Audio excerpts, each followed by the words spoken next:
షిమ్లాలో book exhibition జరుగుతుంది అంటే వెళ్ళాము. ఈ చిన్న హాల్లో పెట్టారు, బట్ అక్కడ ఉండేటువంటి ప్లేస్ అది వాళ్ళ కల్చరల్ ప్రోగ్రామ్స్ జరిగేటువంటి ఏరియా అట అది.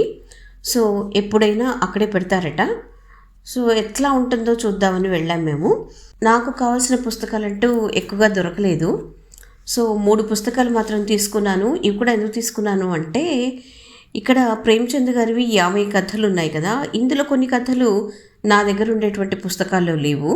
అట్లాగే రవీంద్రనాథ్ ఠాగూర్ గారి కొన్ని కథలు నా దగ్గర ఉండేటువంటి పుస్తకాల్లో లేవు.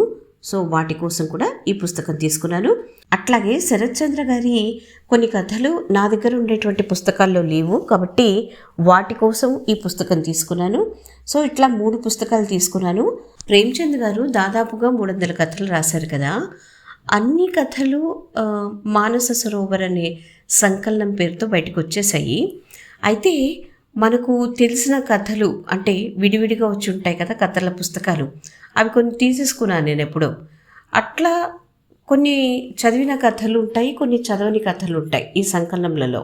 సో చదవని వాటి కోసం చదివిన ఉన్నప్పటికీ కూడా తీసుకోవాల్సిందే, అంతే అట్లాగనమాట.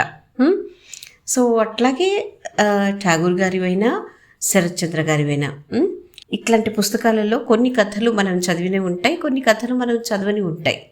చదవని వాటి కోసం చదివినవి ఉన్నప్పటికీ కూడా తీసేసుకోవాల్సింది, అంతే అట్లాగనమాట. కొన్ని మంచి పుస్తకాలు ఉన్నాయి, బట్ ఏంటంటే వాటి పేపర్ క్వాలిటీ బాగోలేదు, ప్రింట్ చాలా చిన్నగా ఉంది, అందులో నాకు నచ్చిన పబ్లికేషన్స్ కావు. సో ఈ కారణాల చేత వాటిని తీసుకోలేదు.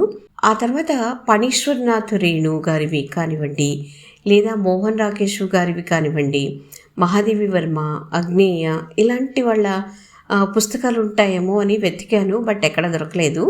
అక్కడ చాలా మటుకు మనకు ప్రేమ్చంద్ గారివి, తర్వాత శరత్ చంద్ర గారివి, తర్వాత మన ఠాగూర్ గారివి, వీళ్ళ పుస్తకాలు ఎక్కువగా కనిపించాయి. సో ఎనీహో ఏమైతేనేముంది, మంచి పుస్తకాలే దొరికాయి నాకు. ఆ కొండల్లో ఇంత మంచి ఎగ్జిబిషన్ ఉంటుందని నేను ఊహించలేదు, బట్ చాలా బాగుంది ఉన్నంతలో, అది విషయం. భాష బాగా రావాలి అన్నా, లేదా మనకున్న భాష బాగా ఇంప్రూవ్ అవ్వాలి అన్నా ఇట్లాంటి సాహిత్యం చదవడం చాలా అవసరం.